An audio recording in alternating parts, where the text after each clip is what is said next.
Hello, hello, Debianites. Welcome to Bada. Here with me we have Samuel Henrique.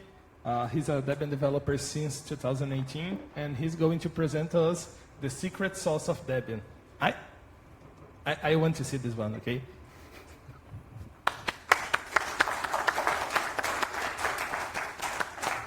Thank you, Charles.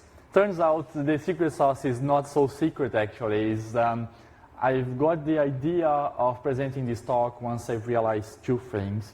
I've realized that loads of people are not aware of all of the software engineering efforts that we put into place on Debian in order to create a new release and to maintain a release, to provide updates. And the second thing I noticed is that this is also not documented anywhere in a centralized place that I could just easily point someone to. So with this talk, I hope to give it a first step towards that, right? And it's not secret because Debian is an open project.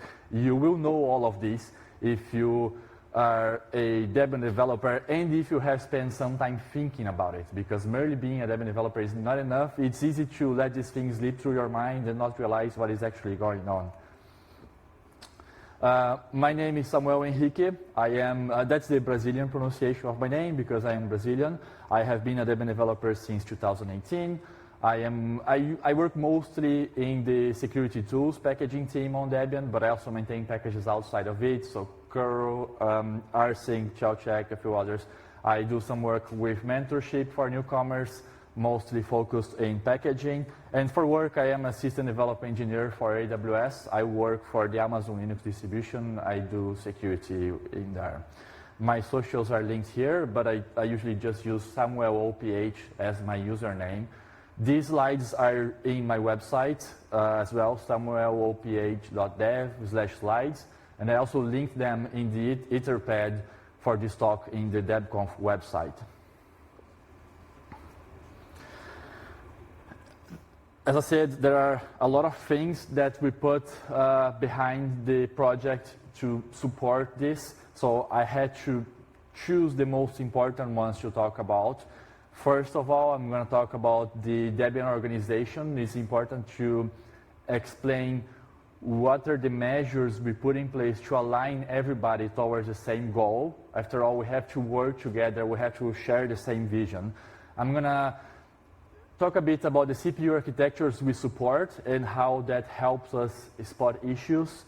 Then I'm going to go into more details with regards to the releases we have. So we have different releases available at any point in time, and they have very different purposes. I'm going to talk about the release process, the difference between creating a release and maintaining and updating a release. There's a big difference between the work you put behind making the first release of Debian stable and the work that you need to do to make a point release for that same Debian stable. And then at the end, I'm going to talk about the tools that we use, the tools and services that we have put in place to help automate Q&A or testing or CI. It depends on what you call it. So what is the challenge actually, right? A distribution, basically we have to distribute software. We can choose some defaults that make sense for certain users. We can tweak how the package behaves, maybe provide a script that makes it easier to use and easier to configure. And we need to avoid shipping issues, generally speaking, right? Some distributions will vary in this regard. Some of them try to be as close as possible to whatever is provided by the upstream developer. But in Debian, we like to improve things, applying our own judgment rules. But we also need to support whatever we ship. So there needs to be something in place to make sure we are following up with reported issues and we are fixing issues, basically, not only regular issues, but security issues as well. And we have to keep distributing software too. So at all points in time, we have to support the Debian stable release, the Debian old stable release, while at the same time, we are working towards developing the new stable release. We have to do both things at the same time. And so that is a constant process. Organization-wise, we have the Debian social contract, which positions the project in an ideological manner. So it gives us the vision for what is free software, for example. It tells us how we should try to act with regards to who can use the software we provide and what are the things we care about.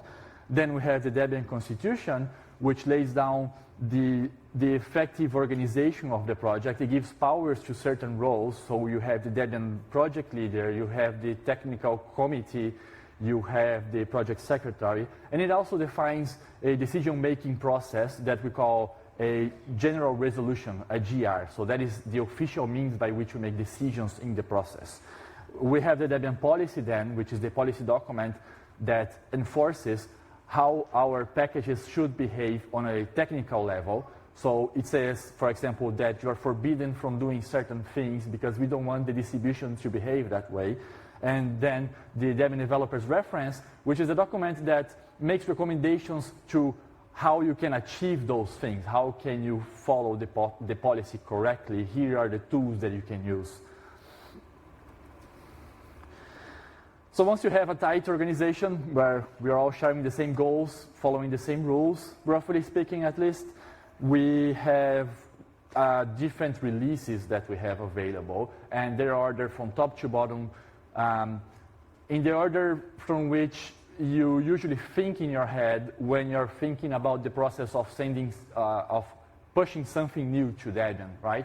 A package can arrive on Debian testing first if you want to experiment with something. If you're a Debian developer, a Debian contributor who's pushing a package, you might send it to Debian Experimental, and Debian Experimental is going to be this repository that contains only a few packages. It's not a full release, so you need to be running Debian Unstable, and you can enable the experimental repository and pull whatever packages you want.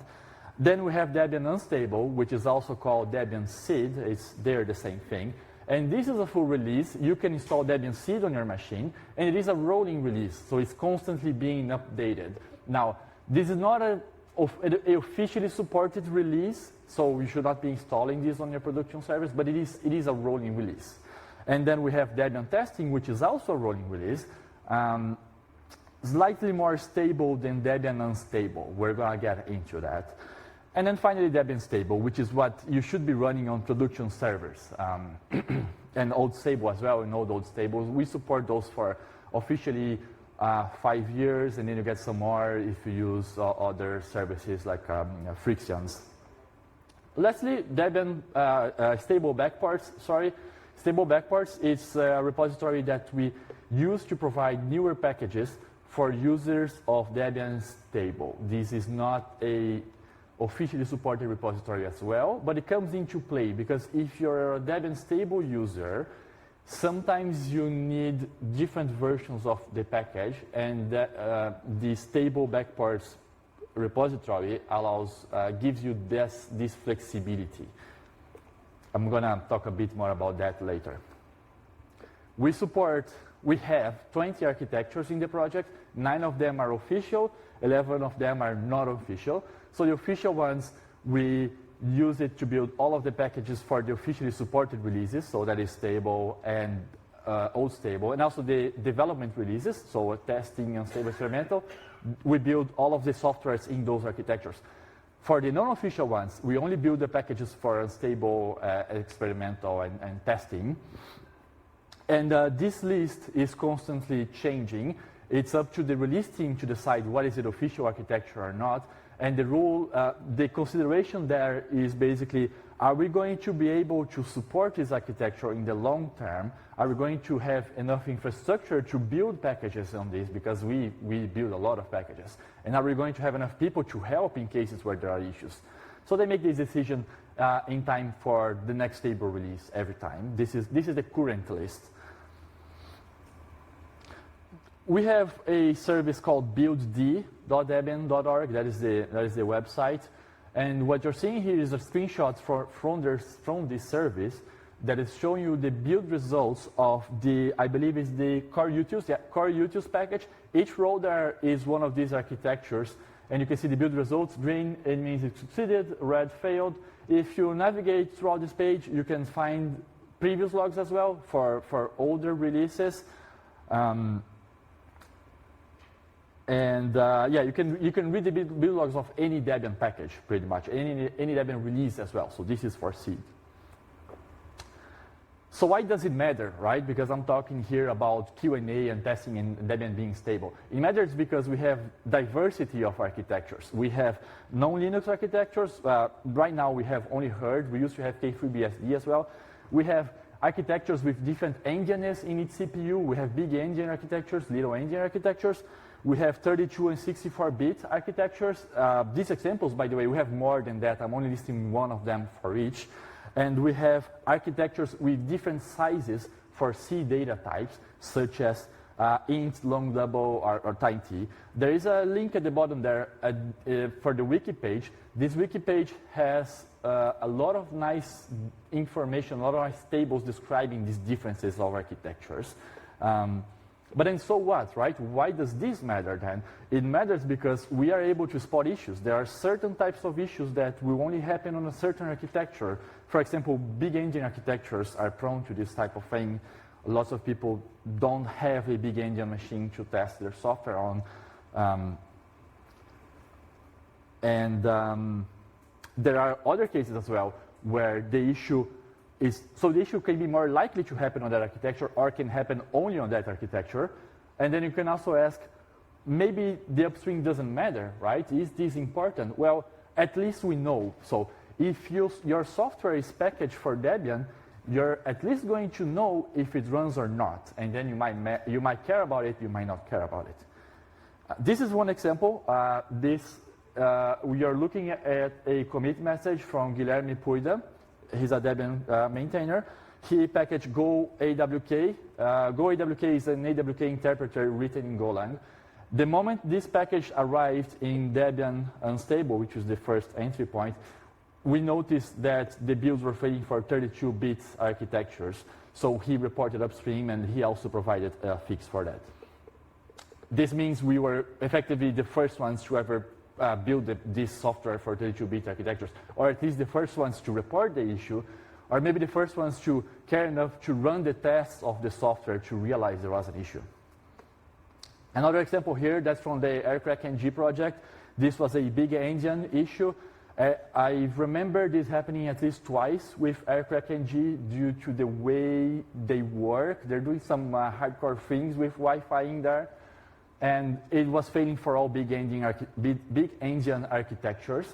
Whenever this happens, it's always very easy to see because suddenly you get 5 architectures that are failing and all of them are big engine. So I came up with this diagram to help you visualize the development releases that we have on Debian. So that is experimental, unstable, and testing. And you can see the workflow of a package in this diagram. So on the top left, you have the Debian developer who's sending packages. Sorry, let me do a time check. How much time do I have? 30 minutes. Okay, yeah, because my timer here is wrong. I'm sorry about that. So the Debian developer on the top left is sending packages. They have 4 different places where they can send a package to with regards to the development releases. They can send a package to Debian Experimental, they can send a package to Debian Unstable, or they can send a package to either one of these 2 teams, which are the release team and the security team. And eventually, this package will end up in testing, right? Now, there are certain rules for when that happens, and we're going to get into it. But notice how Debian Experimental is disconnected there, right? It goes nowhere. That's because of the way we use that repository. So Experimental, first of all, is not officially supported. As I mentioned, only certain packages are available because you get to decide what you're going to upload there. And the point of that repo is that it makes it very easy to test things. If I want to test something and I want to provide, let's say I want to test a different build flag of a package and I want to provide the build artifact for someone else to test, I can send it to Debian Experimental. This other person can enable the repository, download the package, and test. The moment I send something to Debian Experimental, some of the automated Q&A tools will also kick in and start generating reports. So I can get some useful reports. I can get a preview of what would have happened if I sent this package to Unstable. It is very easy to revert things from Debian Experimental because to revert something, I just remove the package. I don't need to push a new version of the package, reverting the changes. I just let it go away. And it also lets us have two variants of the same package available at the same time, because one of them is on Debian Experimental and the other one can be on Debian Unstable. As an example, we have recently done a big change on the curl package in which we changed the TLS backend from OpenSSL to GNU TLS in order to enable HTTP3. And what we did, the way we did that was that first we pushed this change to experimental and we left it there for a month, if I remember correctly. And while at the same time, we kept updating Unstable. So it lets us do these two things at the same time. Unstable, though, it is a full release, so you can't have that installed. And I like to think that Unstable is installed and used by expert users. A lot of Debian developers make use of that. And effectively, it is the first place where changes get through, right? The changes that will make the new Debian stable release will first get through here, through Debian Unstable. We will make builds in Debian Unstable. Those builds eventually become the new Debian stable. We have full coverage over Q&A and testing infrastructure once the package goes there. And it's also important not to break things too badly, because if you break something on Unstable, you are risking breaking other packages, so other maintainers will struggle with updating their packages. So that's why sometimes we're going to use experimental if we know the change is too risky. And maybe the most important of all, the packages from Unstable, they automatically migrate to testing after some time and after some rules are followed. So we have a bake time period, for example, which says the package has to spend the next amount of time in Unstable before it goes to testing. That gives us some slack room to detect issues.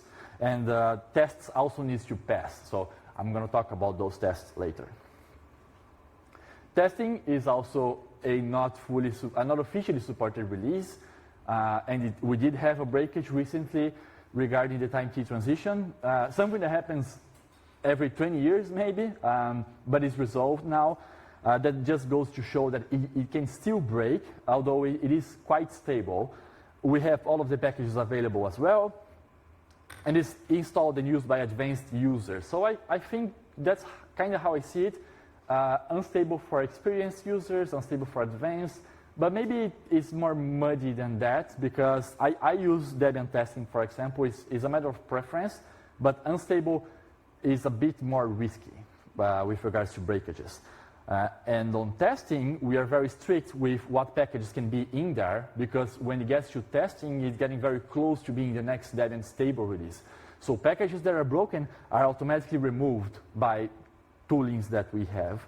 And we have an installer available. So the team behind the installer, they provide an installer for Debian testing, and they can test the new installer for Debian stable through that as well. Personally, I do recommend using Debian testing for non-server use cases, for desktops, for example. I believe it is as stable as any other rolling release, pretty much, due to all of the things we put in place. For example, this migration mechanism and the tests that are run, which I'm going to talk about the last part of this talk.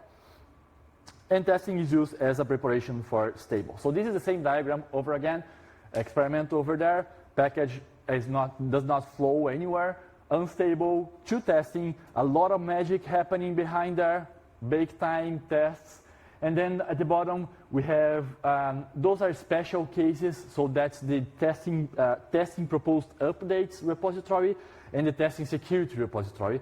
They are only used under special circumstances that I'm not going to get into here. And now we get into stable, right? Where does stable come in? So in order to think about stable, we have to consider the creation of stable and the maintenance of stable as two different processes. In order to create stable, so creating stable happens once a year. Once every 2 years, we create a new Debian stable release. It is not a rolling release, so once stable is created, we do not keep updating packages for stable, because users are looking for stability, and Stability does not mean there are 0 bugs. Stability means it is predictable. You can have 100 bugs, but the point is there won't be 10 new bugs showing each day, showing up and being resolved each day. You know what's going on with the machine, right? And it is effectively created by taking a snapshot of the testing repository. So package goes to unstable, eventually migrates to testing. We take a snapshot of that. That's the new stable. But it's not as simple as that, right? We have more things in place. So if we left things open, if we left this migration open all the time, testing would not stabilize either, and it would be really hard to prepare the next stable release. So the release team has what's called the freeze process, in which during this period, the migrations will not happen automatically, or rather, there are stricter requirements for how the migration will happen. There are multiple phases of the freeze period, so in the final phase, any changes that migrate from testing to unstable needs to be manually reviewed and approved by the release team. The last time we had the freeze period for bookworm release, it lasted for 6 months. So that's roughly how long it lasts. During this time, you're going to see lower activity in the unstable and testing repositories because we are focusing on fixing whatever is in testing without pushing new things to unstable. So we leave the door open on unstable to push things that will migrate to testing, right? So again, the same diagram for the development releases. And now you can see testing proposed updates start making a bit more sense because it could happen that we are in a freeze. Someone uploaded some version on unstable that is not supposed to go to stable, but now we need to fix something on testing. We have this other mechanism, for example, the testing proposed updates, of which we can bypass unstable and go straight to testing, but it requires manual review. So how do we update stable then? That was stable creation, right? We make sure testing is fine and nice. We stabilize changes to testing. Once we are happy with the results, we call that stable. So after stable is released, now it's a question of how do we push more changes, how do we push fixes to stable now. Basically, everything that we push there has to be manually cross-reviewed and approved. There are 2 teams that can make that happen. One is the release team, the other one is the security team. They have slightly different processes for this. It depends on the nature of the fix. And basically, the way it works, is that the process is there, but the changes also have bake time. It depends. If it's very serious, if it's very critical, it could go straight away to stable if it's a critical CV fix, let's say. But in the most cases, so non-critical fixes, they spend baking time in the proposed updates queue. We have a queue in Debian stable. It is a repository that you can use. It doesn't come enabled by default. So that's where we stage the changes for the next stable release, and they spend at least 1 week there. That's the usual requirement because the release team closes the addition of, they close the door for new uploads to be added 1 week before the point release happens. And then it gets shipped when the point release happens. So Debian 12.1, 12.2, that's when all of these changes get shipped.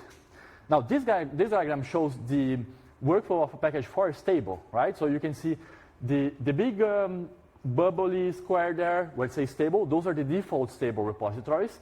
So you have stable security, stable updates, and stable. And the Debian developer is again on the top left, and their uploads are going either to the security team or the release team. And then you can see that depending on the package, it might go straight to the stable security repository, which is the repository that comes enabled by default on the servers, on your systems. And then in that case, there are no bake times, but it was judged important enough, and it has gone through the security team's review. So we have that into place.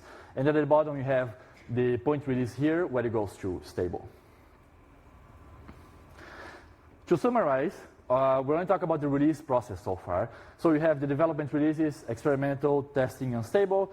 The main focus of that is to prepare for the creation of the next stable release. And then after stable is released, we are very careful about what we push that with regards to reviewing and baking time.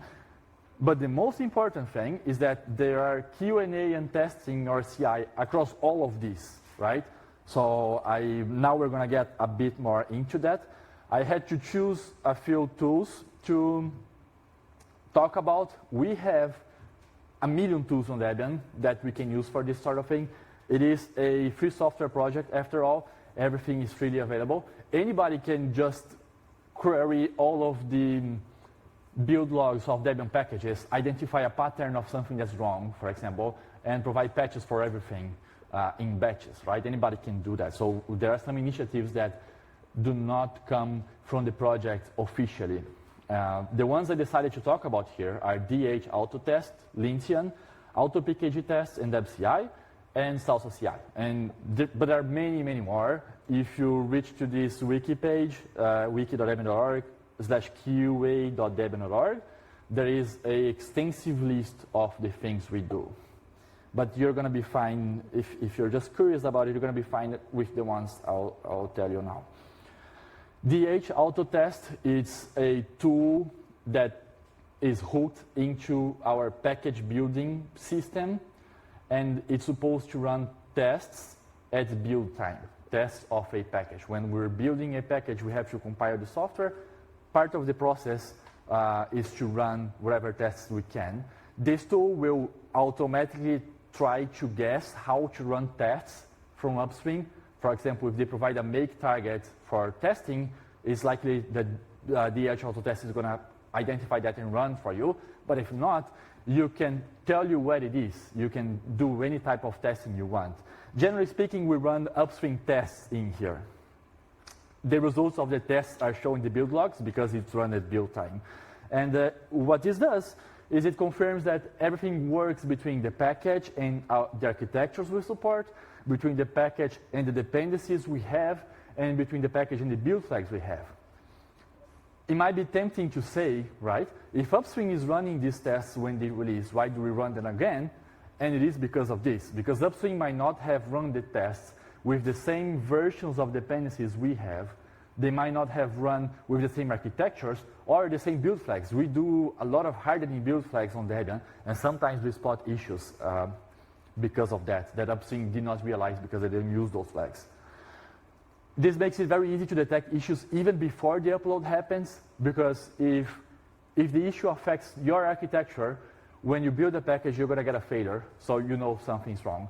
If this issue affects some other architecture, the build failure is going to show up when the package gets to the build fleet. And then you have time to fix, right? This issue is going to be exposed in the build fleet, but it's not going to go straight to the stable users. At most, this is going to blow up on unstable, right? Or the entry queue for stable before the release team accepts the upload. Now, Lintian, it's the linter tool that we have for the packaging. It's going to do a bunch of checks. It mostly tries to make sure the package is following the policy, the Debian policy, but it also does some extra checks. So you can check for silly things like spelling mistakes, but you can also check for misplaced files. You can check for blobs, binary blobs that don't have sources that we are installing, statically linked binaries.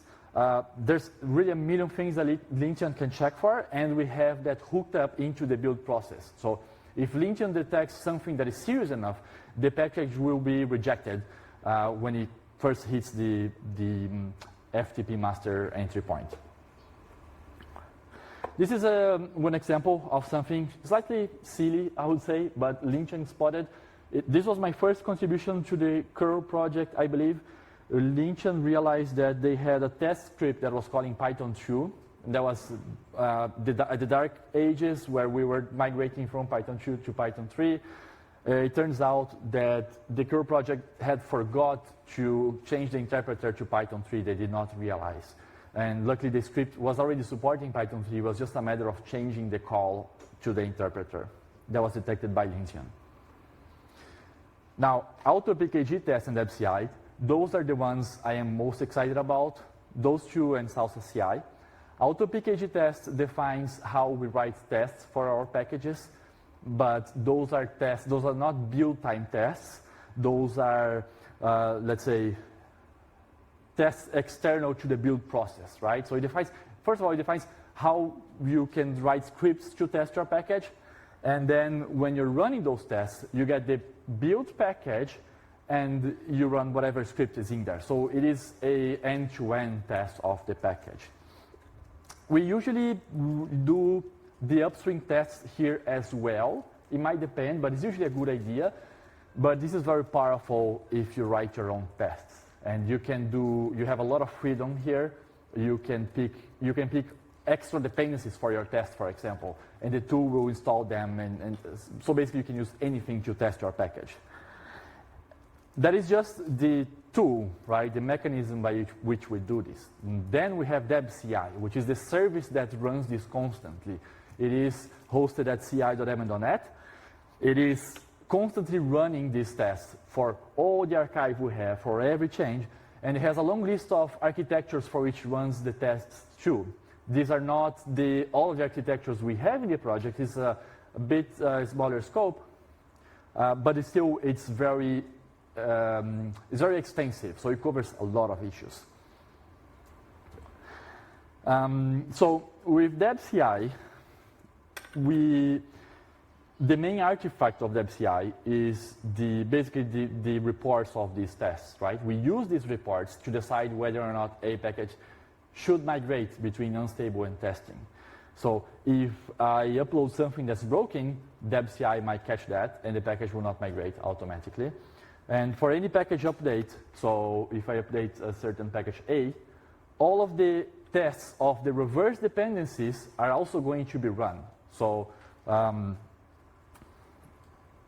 not only that, but all of the tests that make use of my package are also going to run. Even if some package does not depend on my package, but their tests does, DebCI is going to trigger all of that and try to identify issues, right? But then we have some issues with identifying false regressions, false positives with regards to regressions. Because basically what we are doing here, we're trying to find regressions where it was working with the previous version and is not working anymore. So the way that is achieved is through the migration reference. That is your build that you check against. If the migration reference passes and the new version fails, you have a regression. The migration reference is a build of, it's a test, it's the same test, but run against the old version of the package. So if it was passing before and is not anymore, it's a regression. We just have to be careful about a few things. So DebCI constantly refreshes the migration reference. That is because sometimes a test will suddenly start failing, either because it's flaky or because the test bed went bad. So, for example, there are scenarios where a test might start failing because something else has changed, something that is outside of the scope of that package. Maybe some essential package of the distribution caused a regression, and that essential package is not in our dependency graph of this one, right? So we constantly refresh that, because if the migration reference fails and the new package fails, that is not a regression, and the package can flow through. And if it's a flaky test, we are constantly refreshing that because we can see the flakiness, and it means we need to mark the test as flaky, or if we get lucky that the broken flaky test gets into the migration reference, it will get passed through. But that's not something good, actually. But yeah, if you don't want to mark the test as flaky. So an example here, I believe I already said this. So I upload package A with version 5 to unstable. DebCI is going to look at who depends on that package. So package B depends on package A. They're going to run a test of package B with A version 5 and A version 4, so 2 versions. And it's going to compare the results to see whether or not it's a regression. And then as a result of this, important packages that have a huge blast radius, tend to have a lot of coverage because they have a lot of reverse dependencies, and these reverse dependencies are testing that package whenever there's an upload. This is how it looks like for the glibc package. This is the tracker page of the package. And whenever you upload something to unstable, you get this long list of test results that is coming from DebCI, which is running the auto PKG tests. And whenever the test is pending or failing, it's going to show up here. So you see a lot of pending tests. And for packages like this or curl, this becomes a huge, huge list. everything the user's curl gets tested against, even if it's only using for the test where the package doesn't really depend on it. Then, if any regressions are detected, the package will not migrate to testing. This is I love this example because it was very interesting. So Jan Guru in 2021, they were writing a test for AES key find. That's a forensics tool that tries to fetch AES keys out of memory dumps. It came out of a paper, a very interesting one, some time ago. And when they were writing auto-PKG tests, they realized that the tests were silently failing with certain versions of, in this case, he mentions glibc.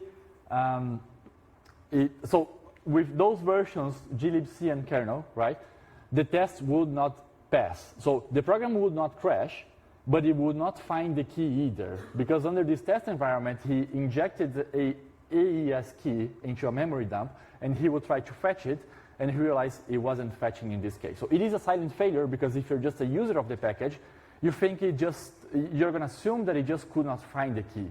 And so in this case, it's quite serious. And it turns out that the upstream project is also not active anymore, but it turns out they were relying on a undefined behavior of C to do this key retrieval.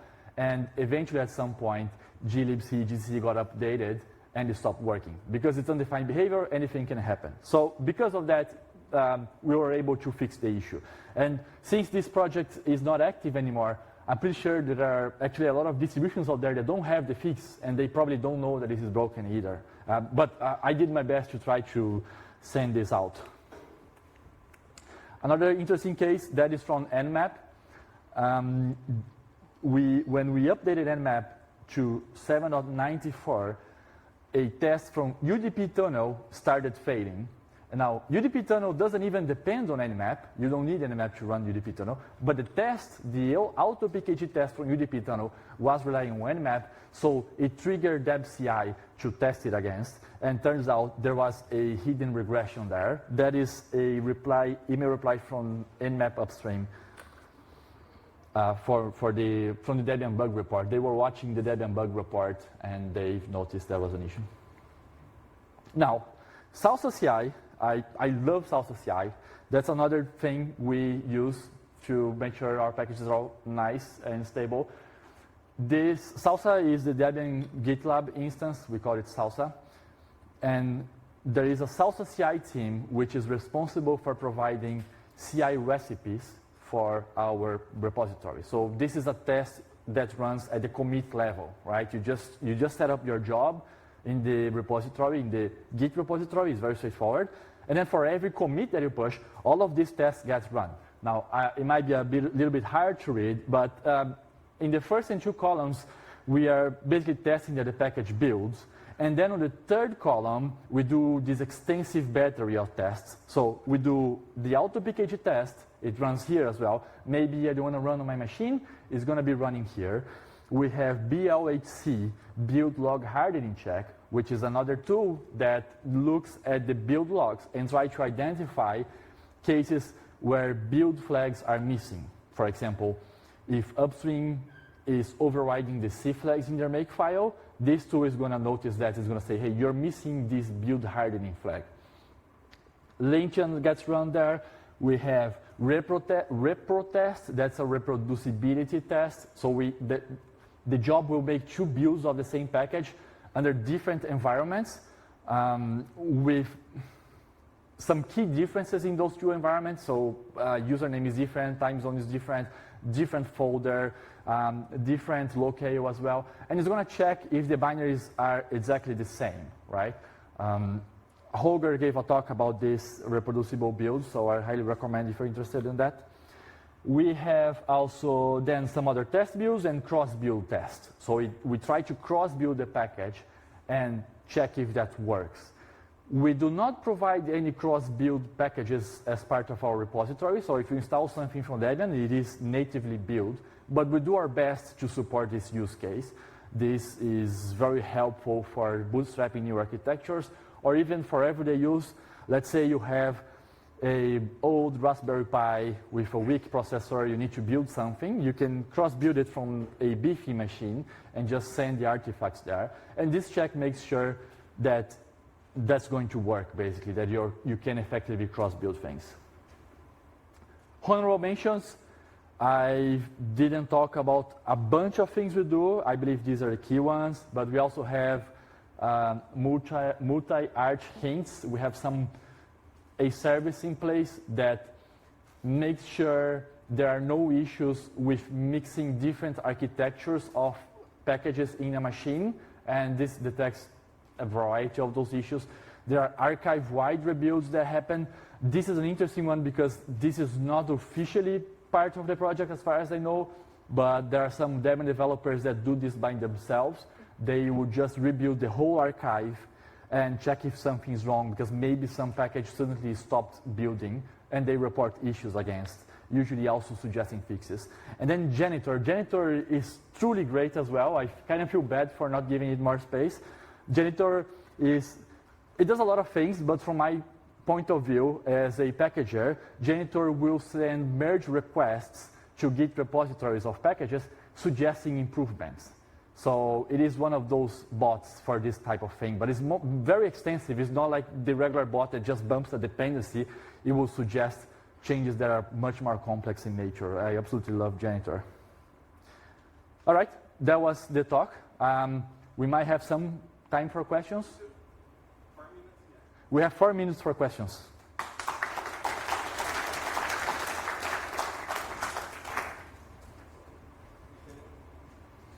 If anyone has questions, please raise your hand. I'll go to you with the microphone.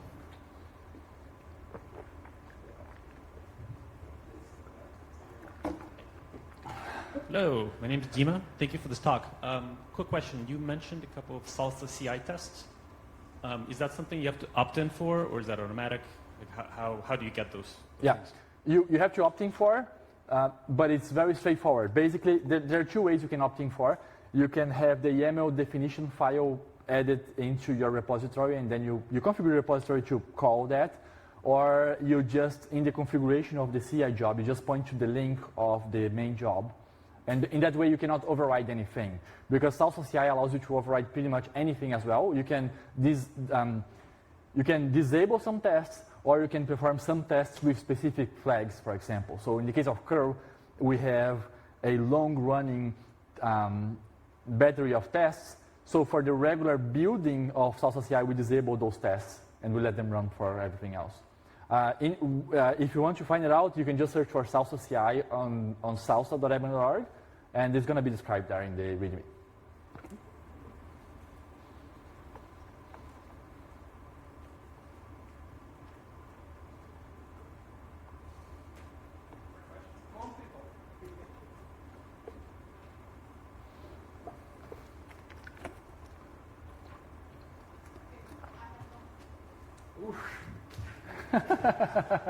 It's fine to not have questions. It's all right. So you talk about Debian. What is the status? What is the state of art in all the distributions? Can you talk a little about how we relate to other distributions in terms of this quality assurance? Yeah, that is a good question. I do know a bit about some other distributions. It is limited. I do know for sure that Debian is the state of art for a lot of things we do here, for a lot of things. But, so for example, I know Fedora has their equivalent of DebCI, right? I don't know how they deal with the migration reference, for example. The migration references builds, and they have a different release process. So I believe Debian is likely the best one doing this today.